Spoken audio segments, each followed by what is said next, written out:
NDTV Rajasthan में आपका स्वागत है। मैं हूं मनोरंजन भारती और आप देख रहे हैं चुनाव आज का दांव। राजस्थान में 26 अप्रैल को 13 सीटों पर दूसरे चरण का मतदान होना है। इसमें 2 सीटें सबसे हॉट है। पहली है बाड़मेर जैसलमेर और दूसरा है बांसवाड़ा डूंगरपुर। बाड़मेर जैसलमेर सीट में 10 साल बाद फिर से त्रिकोणीय मुकाबला है।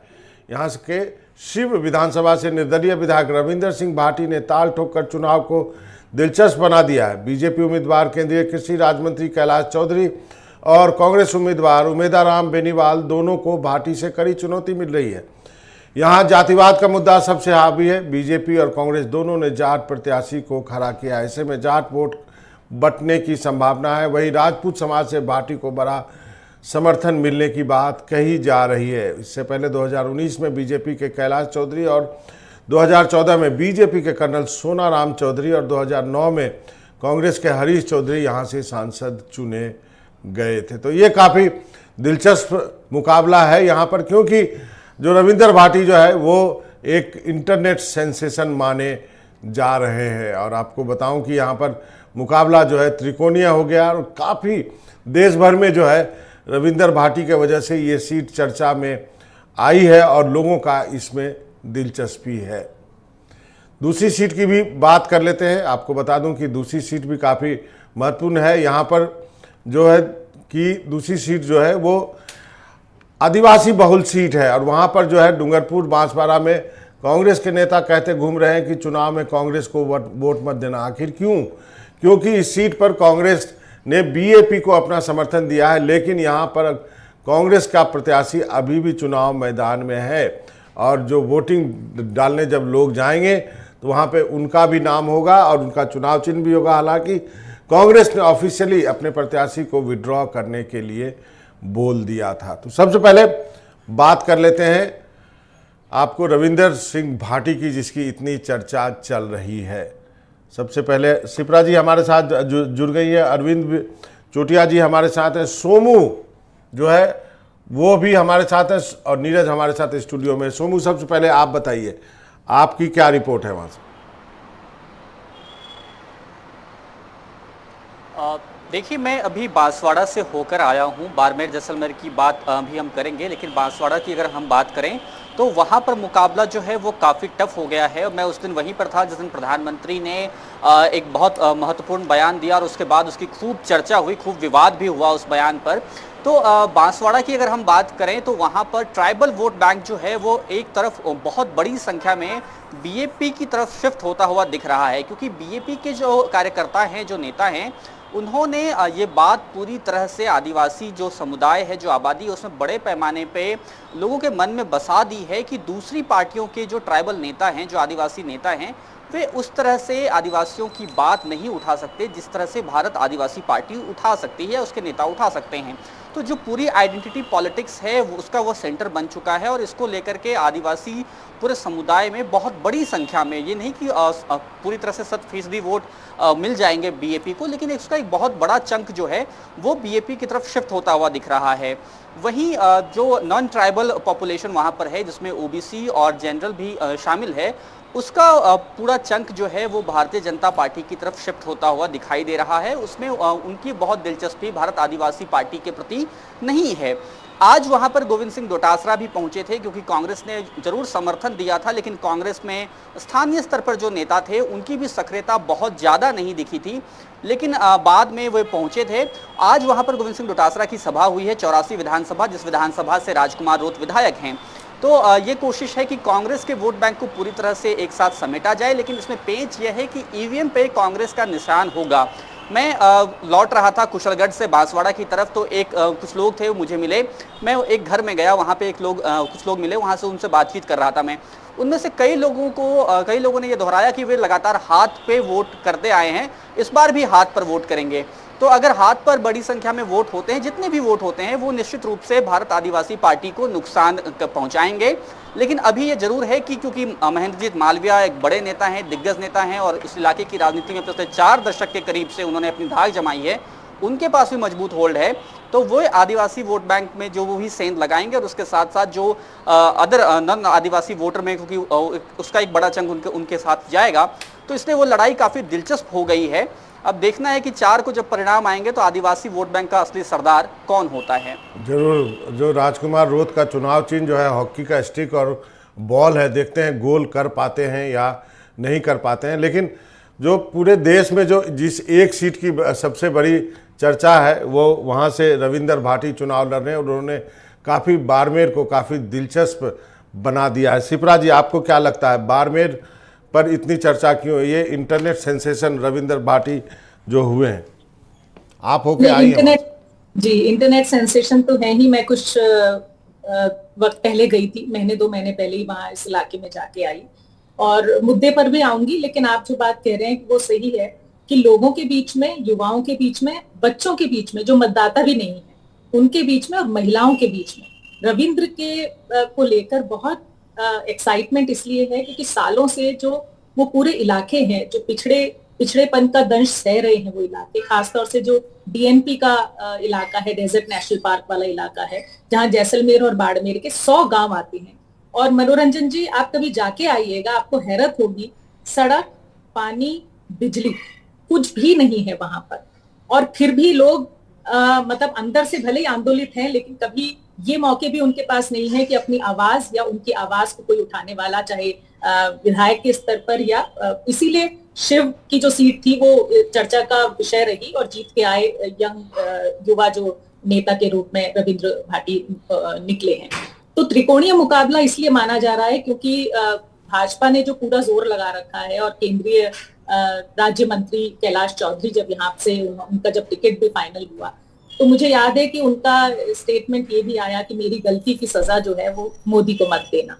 तो ये स्टेटमेंट जैसे ही आता है तो ये एहसास आपको हो जाता है कि उस इलाके में जो उनकी शायद जिम्मेदारियां थी वो उस मायने में पूरी नहीं हो पाई और इसीलिए वो थोड़ा सा डर जो है वो कायम है। और तीसरी बात ये है कि जो उमेदाराम वहां पर खड़े हुए हैं, क्योंकि आरएलपी पार्टी के में जब रहे तो उन्होंने बहुत मेहनत उस इलाके में करी है और एक सीट जो उस विधानसभा क्षेत्र में, जो बाड़मेर जैसलमेर के जो विधानसभा क्षेत्र है उसमें से एक सीट जो है वो कांग्रेस के खाते आई।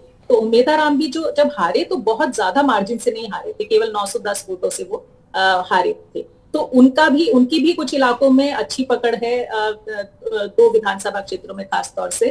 तो इसीलिए हम कह रहे हैं कि त्रिकोणीय मुकाबला है, क्योंकि कैलाश चौधरी के फेवर में सिर्फ इतनी सी बात है कि वो भाजपा से आते हैं, मोदी के नाम पर चुनाव लड़ रहे हैं और पूरा लवाजमा जो स्टार कैंपेनर्स हैं उनको जिताने में जो जोर लगा रहे हैं, उसी से अंदाजा हो जा रहा है कि मुकाबला जो है उनके लिए बहुत आसान नहीं है। रविंद्र ने जिस तरह से मुद्दों की बात की है उसमें एक बात इतनी सी जोड़ देती हूँ कि शायद वो दबाव जरूर है कि कैलाश चौधरी को भी मैंने सुना ये कहते हुए कि जो ईआरसीपी का जो मुद्दा, क्योंकि बहुत बड़ा विधानसभा चुनाव में मुद्दा रहा और उसे लागू भी किया, उसी तरह से जो पश्चिम के इलाके हैं, खार के जो इलाके हैं, वहां जो पानी और उस तरह की जो दिक्कतें हैं उसके लिए उन्होंने कहा कि ईआरसीपी की ही तर्ज पर एक बात उन्होंने कही कि पश्चिमी इलाकों के लिए वेस्टर्न रीजन कैनाल प्रोजेक्ट जो है यहाँ पर लाया जाएगा। तो वो वादे जो हम मुद्दों की जो बात करते हैं वो बातें भी सुनाई देने लगी हैं, क्योंकि रविंद्र जो है वो लगातार वो उस तरह की राजनीति, ठीक है, उस एक माहौल तो उन्होंने बनाया है, लेकिन मैंने सुना कि वो मुद्दों की जो राजनीति है, क्योंकि पिछड़ापन जो है उस इलाके का वो मैं खुद देख के आई हूँ और बहुत बुरा हाल है वहां। जरूर, तो वाकई लीडरशिप की जरूरत है उस इलाके। एक विजुअल है, हमारे डायरेक्टर कह रहे हैं कि वो विजुअल दिखाना चाहते हैं। एक विजुअल आया, जोधपुर से आया है और कंगना रनौत की सभा में रविंदर भाटी के नारे लगे हैं, ये दिखा दीजिए जरा।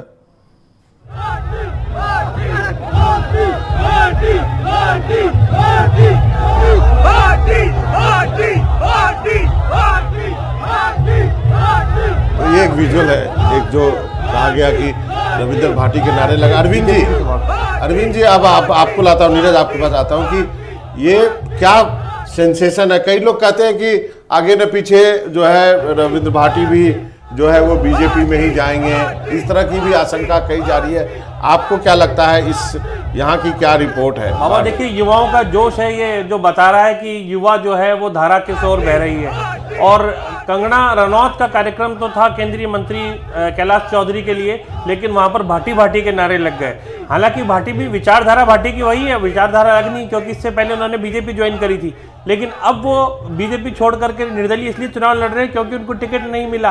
और टिकट किस लिए नहीं मिला उसके कई कारण भी माने गए।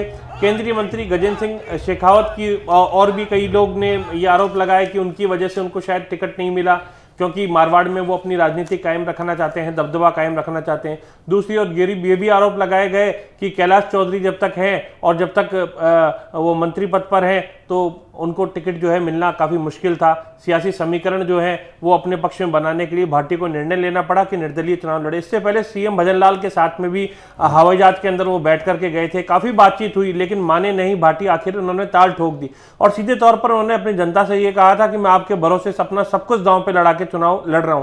तो आज जो समर्थन और जो यूथ है आज उनके साथ में वहां दिखाई देता है। लेकिन केंद्रीय मंत्री के साथ में एक पॉजिटिव पॉइंट है तो कैलाश चौधरी के साथ ये है कि वो बीजेपी के टिकट पर चुनाव लड़ रहे हैं और पीएम नरेंद्र मोदी के नाम पर वोट मांग रहे हैं, और वहां हिंदुत्व जो है वोट बैंक वो काफी प्रभावी करता है। जो मुद्दे हैं हिंदुत्व के वो काफी प्रभावी वहां पर रहते हैं, और जातीय राजनीति सबसे ज्यादा बाड़मेर जैसलमेर के अंदर इस वक्त जो है वो चलती है। तो ये देखना होगा कि ये जाट वोट बैंक है, क्योंकि दोनों उम्मीदवार जो हैं उम्मीदराम बेनीवाल और कैलाश चौधरी दोनों जाट हैं। कहीं ये दोनों जाट में वोट बैंक ये बट ना जाए, और क्योंकि रविंद्र भाटी जो है वो राजपूत समाज से हैं और पहले भी ये सीट राजपूत समाज की रही है, तो यही कहा जाता है कि जाटों ने छीन ली सीट को। तो निश्चित रूप से ऐसा भी हो सकता है कि एक बड़ा वोट बैंक जो है इसके अंदर अब फेरबदल देखने को मिल सकता है, इसलिए मुकाबला त्रिकोणीय हो गया है। जी अरविंद जी, आप क्या कहेंगे यहाँ पर? देखिए, मैं बाड़मेर में ही हूँ और अभी अभी यहाँ पर कंगना रनौत का रोड शो निकल रहा है। उस देर में जो कांग्रेस के उम्मीदवार हैं उम्मीदराम बेनीवाल, उनका रोड शो निकलने वाला है, और कल शाम को रविंद्र सिंह भाटी का रोड शो हुआ है। तो ये यहाँ पर बहुत जबरदस्त पॉलिटिकल मूवमेंट है। चुनाव अगर कहीं हमने इतनी जगह देखा है, अगर कहीं दिखा है तो वो बाड़मेर में। जैसे विधानसभा का चुनाव हुआ करता है, ठीक उसी तर्ज पर ये लोकसभा का चुनाव लड़ा जा रहा है, और यहाँ मुझे लगता है कि हर आदमी इन्वॉल्व है इसके अंदर, बच्चे से लेकर बूढ़े तक सभी चुनाव की बात कर रहे हैं यहाँ पर, सभी उसके अंदर इन्वॉल्व हैं। बात जहां तक चुनाव की है तो यहाँ कई सारी चीजें हैं, जैसे कि अभी बता रहे हैं जाति का, तो ये चुनाव पूरी तरह से जाति आधारित ही है। जातियों में बंटा हुआ है पूरी तरह से, जातियां लामबंद है यहाँ पर, और जातियां ही चुनाव लड़ रही है यहाँ पर करीब करीब। लेकिन रविंद्र की जो स्वीकार्यता है वो अपनी जाति से इतर भी काफी विस्तृत है, और पिछले 2 दिनों में कुछ घटनाएं ऐसी हुई हैं, जैसे जहां से ये शिव में जिन अमीन खान को हराकर आए हैं कांग्रेस के कैंडिडेट को, तो वो करीब महीने भर पहले चले गए थे उमराह पर। अभी लौटते ही कांग्रेस के कैंडिडेट उम्मीदवार उनके पास में पहुंचे तो उन्होंने कह दिया कि साहब हम आपको वोट नहीं देंगे, क्योंकि हमारी राजनीति को खत्म कर दिया जो आपको लेके आए हैं। इसके बाद में उनका एक ऑडियो जारी होता है जिसमें वो साफ साफ कहते हैं कि कांग्रेस अगर कोई कार्रवाई करती है उसका भी हमें डर नहीं है, क्योंकि जो 2 विधानसभा क्षेत्रों में जो बागी होकर लड़े थे उनको चुनाव के कारण 1 महीने बाद ही उनको वापस ले लिया गया। तो ये बहुत खुला खेल है कि ये इधर है ये इधर है। फिर इनके जो कल एक रोड शो से पहले रैली हुई, इसमें उन्होंने एक नया नारा और दिया, राम को परिभाषित किया नए तरीके से, राजपूत और से राजपूत, मैं से मुस्लिम, राजपूत मुस्लिम एक जो इन्होंने गठजोड़ किया एक तरह से। ये चीजें हैं। और उधर उम्मीदवाराम बेनीवाल बहुत मजबूत प्रत्याशी हैं यहाँ पर, जाट वोटों, एससी वोटों और मुस्लिम वोटों के हिसाब से। तो यहाँ क्या होता है, रातों रात शिफ्टिंग होती है वोटों की। अगर ये शिफ्टिंग होती है तो समीकरण यहाँ पर दूसरे होंगे, नहीं होती है तो अभी जो चल रहा है वही होगा मुकाबला। तो अरविंद जी कहीं आप ये कहने की कोशिश तो नहीं कर रहे हैं कि मुकाबला रविंद्र भाटी और उम्मीदवाराम के बीच में? रविंद्र भाटी और उम्मीदवाराम के बीच में ही मुकाबला है फिलहाल, लेकिन अगर कुछ शिफ्टिंग होती है तो फिर ये कैलाश चौधरी और रविंद्र भाटी के बीच में हो जाएगा। देखिए, एक पिछले चुनाव की मैं बात बताता हूं आपको, विधानसभा चुनाव की। इस विधानसभा चुनाव में कांग्रेस की ओर से यहाँ पर मेवाराम जैन जो 3 बार से एमएलए थे वो चुनाव लड़े थे। बीजेपी से एक दीपक कड़वासरा हैं, उनको चुनाव लड़वाया गया था। वो आईआईटी और आईआईएम पास आउट हैं, एक ताकतवर पॉलिटिकल फैमिली से बिलोंग करते हैं। उनको सिर्फ 5200 वोट आए थे। तो पूरा का पूरा जो जाट वोट है वो पूरा का पूरा शिफ्ट हो गया था। प्रियंका चौधरी जो निर्दलीय थी, टिकट मांग रही थी बीजेपी से, बीजेपी की बागी थी, पूरा का पूरा उनको शिफ्ट हो गया। तो जाट वोट जो है वो अभी अपन बात कर रहे हैं डिवाइड होने की, तो डिवाइड नहीं होगा, वो जाएगा तो एक तरफ, चाहे किधर जाएगा, वो किधर जाएगा ये तय होना बाकी है, अभी वोटिंग में टाइम है। सिप्रा जी, फिलहाल वो पूरी तरह उम्मीदवार बेनीवाल के पीछे है, जरूर। पूरी तरह से पीछे है, लेकिन कल को अगर मुकाबला बहुत कड़ा हो गया और रातों रात अगर कोई फैसला हो जाता है जी तो नतीजे अलग तरह के हो सकते हैं यहाँ पर। जी। हम दूसरे सीट पे जाएं उससे पहले सिप्रा जी एक फाइनल कमेंट इस सीट के लिए। ये बाड़मेर का चुनाव किस चीज के लिए याद किया जाएगा? रविंद्र भाटी के लिए? रविंद्र भाटी बिल्कुल, रविंद्र भाटी, और मुझे लगता है एक युवा नेता जो अपनी जगह बनाने की कोशिश कर रहा है, और इसलिए भी जो बाकी लोगों ने भी बात की कि नए नेताओं को उभरने के लिए भी कितना संघर्ष है, ये भी बात है। क्योंकि उन्होंने जब छात्र नेता का चुनाव लड़ा तब भी वो एबीवीपी से टिकट मांग रहे थे, फिर उन्होंने भाजपा में शामिल हुए, विधानसभा का टिकट मांग रहे थे, और फिर अभी लोकसभा में भी जब उनकी बातचीत हुई तो लग रहा था कि भाजपा की तरफ जाएंगे, लेकिन फिर इंडिपेंडेंट लड़े। तो वो जो संघर्ष है और मुद्दों की राजनीति और सबको साथ में लेके चलना चाहता है जो युवा, मुझे लगता है कि इसके लिए याद किया जाएगा कि कम से कम एक युवा ने हिम्मत तो की इन सारे गठजोड़ के बीच में भी अपनी जगह बनाने की। और मनोरंजन जी, उनके लोकसभा उनको खोने को कुछ नहीं है, क्योंकि विधानसभा सीट उनके पास है ही, तो खोने को कुछ नहीं है उनके पास में, लेकिन जो दमखम दिखा रहे हैं उसने बहुत इंटरेस्टिंग बना दिया है।